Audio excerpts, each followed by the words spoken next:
Hi folks, my name's LJ and I'm that leadership guy. On this channel, I want to have some fun with you by analyzing fictional leaders one at a time, looking for lessons not only in a purely managerial context, but maybe even for some takeaways for our everyday lives.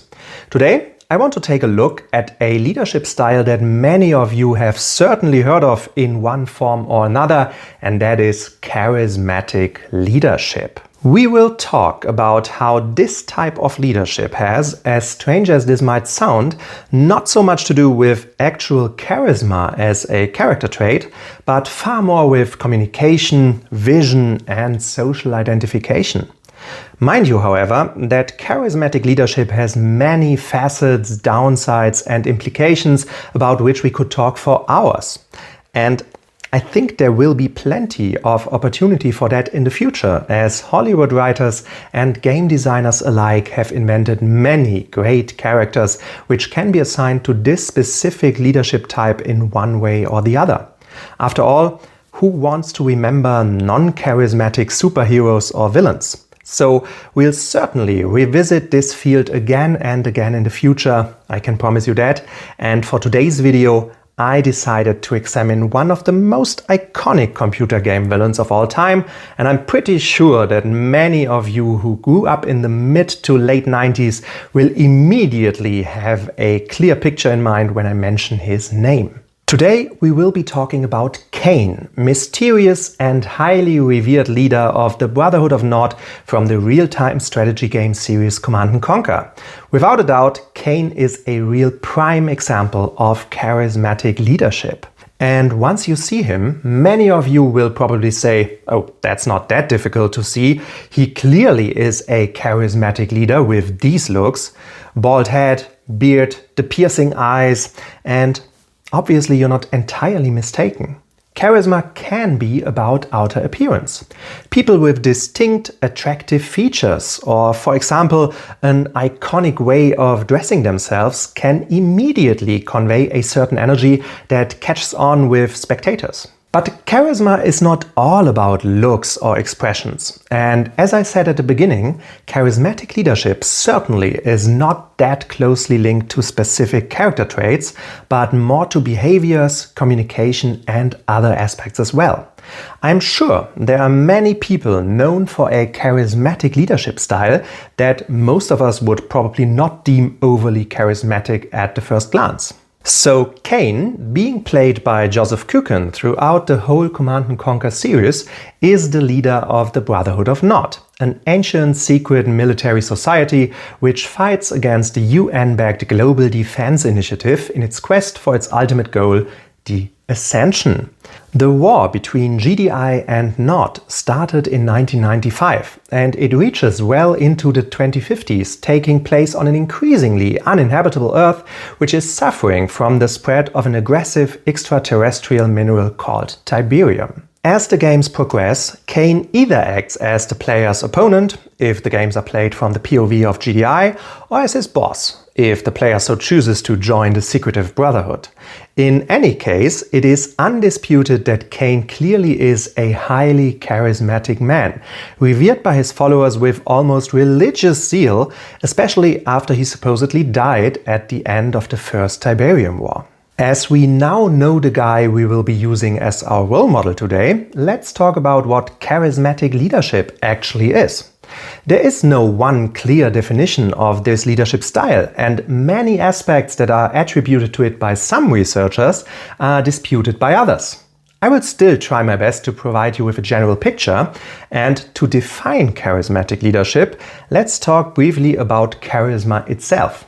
Charisma is Greek and translates to divinely inspired gift. This is something that we can also find in the description of German sociologist Max Weber, who described charismatic leadership in 1947 as having an influence that is not rooted on tradition or formal authority, but on follower perceptions that the leader is endowed with exceptional qualities.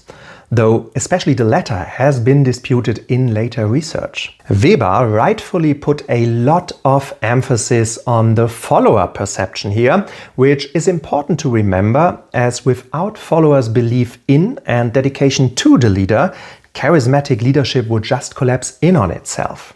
It is worth mentioning that the occurrence of charismatic leadership is often linked to times of crisis, where a leader emerges with a radical vision and innovative solutions to help people out of their perceived misery. Having a strong, maybe even radical vision is certainly one of the common denominators in research on charismatic leadership. Jay Conger included it in his widely acclaimed definition of charismatic leaders, stating that they advocate visions which are vastly different from the status quo, without being too outlandish though, that they radiate confidence and in particular use emotional appeals to convince followers, who in turn idolize the leader and make his or her approval a critical factor of their very own self-worth. I live for Kane, and I die for Kane. The difference is trivial. Kane certainly radiates confidence, and the overall end goal he proposes, the so-called Tiberium future, is nothing if not differing from the status quo. They see a scientific anomaly, a curiosity. I see the future. With its arsenal of innovative weapons such as lasers, flamethrowers or plasma cannons, as well as equipment such as stealth tanks and underground vehicles, the means Kane's Brotherhood of Naught applies can also most certainly be described as groundbreaking, even futuristic. But there is more to charismatic leadership than only proposing innovative ideas, unusual strategies, or waving around with high-tech equipment. Charismatic leaders typically use a strong, expressive form of communication, full of symbolism, metaphors, slogans, or imagery. As it is heavily implied by the Command and Conquer games, Kane is in fact the Kane, son of Adam and Eve, brother of Abel and Seth, wandering Earth for thousands of years now, rendered invincible, if not even immortal, by the mark of Kane, which was put on his forehead by God Almighty himself to protect Kane when he fled to the land of Nod. You see what they did there, right? This makes it quite understandable that Kane's verbal and visual communication is littered with religious metaphors in particular. He calls himself a prophet, even going as far as comparing himself to none other than Jesus. Kane has a vision, talks about Project Genesis, the Brotherhood's destiny, faith or deliverance, and he has a signature end goal, ascension, which actually seems to have no clear definition at all, which, by the way, is not that untypical for modern charismatic leaders as well. Kane also aptly calls his arsenal of weapons of mass destruction the technology of freedom, and proposes a doctrine that can be best described by freedom through power. But Kane's religious metaphors are not only rooted in his implied biblical origins, they rather serve yet another, more practical purpose. Metaphors like those mentioned above create strong images in followers' minds, and in particular religious expressions can not only create an emotional appeal, but also underscore the leader's divinity, making him even more of an undisputed, revered figure. Also, and we see this with modern leaders a lot, the use of metaphors allows you to remain, well, kind of vague and leave it to your followers. Kane might actually call them disciples, to have their very own interpretation of what you actually mean and how you want to achieve it. The latter in particular is of immense importance. As the leader only sows the seeds of his ideas in your mind, you will cherish even more whatever flowery plant they will turn into. Less metaphorically speaking, you take the leader's platitudes and link them to very clear goals and measures in your head, which are deeply rooted in your core personality. In turn, increasing your confidence in the leader while simultaneously tying your very self-worth to his appreciation.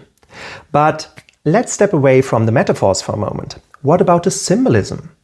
The sigil of the scorpion's tail, for example, for the Brotherhood of Nod is quite clear in its meaning. It symbolizes Nod's preferred way of operating, with small groups of soldiers that carry out sabotage acts and assassinations, mirroring the precise but deadly sting of the scorpion.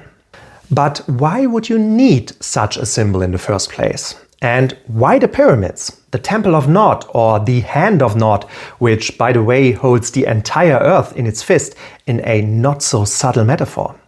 Why call a tank Ezekiel's wheel? Well, just as we have seen with the metaphors, the symbolism is a way of influencing your followers, creating a common language, imagery, and thus a sense of unity, the so-called social identification with the leader. The followers shall take pride in being part of the group, your group, even to a degree where membership is absolutely essential for them. Being part of this group, by the way, the word brotherhood obviously also implies a very strong bond in itself, is like an echo chamber for the leader's message and his image. One vision, one purpose. Researchers call this spread of emotional and behavioral reactions among a group social contagion, which is a very nice phrase, I think, to encompass both the negative and positive implications of such a phenomenon. This is one reason why charismatic leadership thrives in military organizations such as the Brotherhood of Nod, with their logos and uniforms, their catchphrases and common imagery. It is no coincidence that dictators have always relied on their military, not only to secure their power by sheer force, but also because military structures and the clear hierarchies facilitate the initial takeover of a dictator, whilst the esprit de corps later makes it more difficult for dissenters to voice their concerns.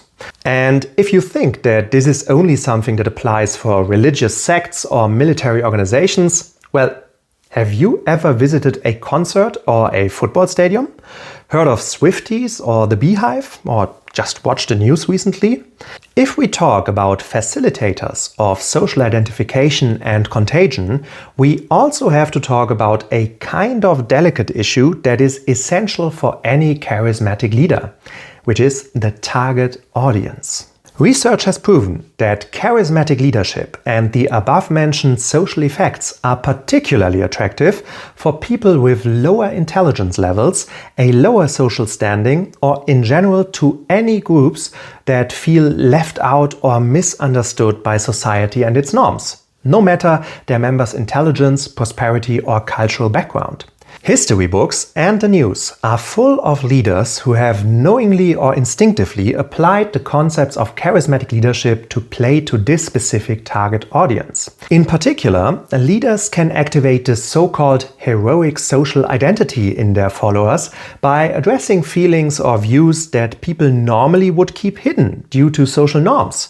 For example, racist or sexist sentiments or even violence. This also explains why not mostly operates in Africa, as this allows Kane to take advantage of the sentiment of being left out or unheard in the broader political arena that many African governments might share to a certain degree.